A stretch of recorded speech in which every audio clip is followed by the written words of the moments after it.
What is the Anabaptist position on the equality of men and women? Well, that is, today, most Mennonites would, they all would say that they're equal, because every Christian says men and women are equal. But it's just that in many Christian circles, that means absolutely nothing, because men are empowered to do many things that women are not allowed to do.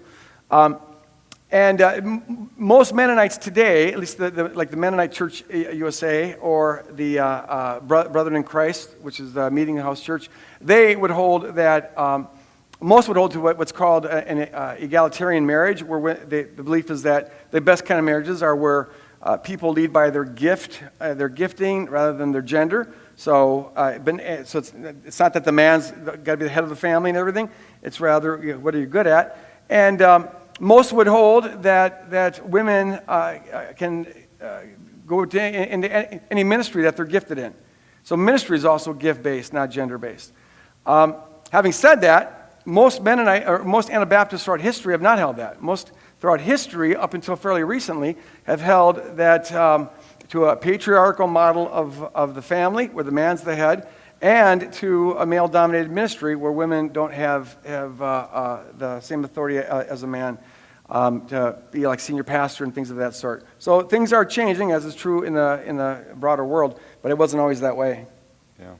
Just reading a book today, actually, just a new book that I got from the library, pointing out what happened in the earliest church when, particularly, a Constantinian moment again, when Constantine kind of threw his arms open and said, "Come on in, Christians, it's a church-state marriage now."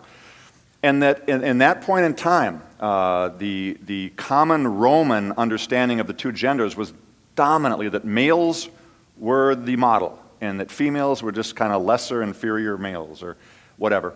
And so that as this flood of new converts came in, and actually a lot of them being the elite, the upper classes, who ended up eventually being in positions of power, that they brought with them this Roman male-dominated way of seeing church life that had not been there in the first early centuries of the church, and that from the 4th century almost up until last 100 years maybe, that has just been dominant amongst almost all streams of Christianity.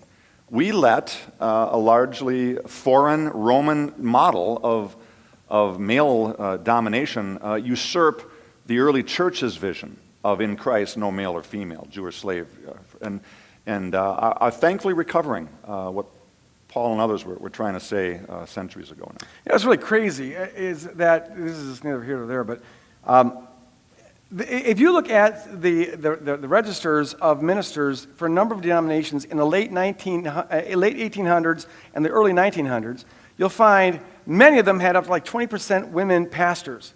You go up to 1940 in America, and it's down to like 2%.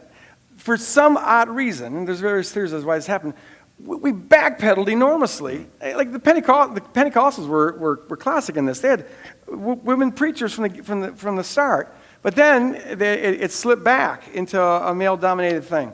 It's just very odd. But now there's at least a lot of groups are being much more progressive on this, saying they're seeing the wisdom of having women in ministry.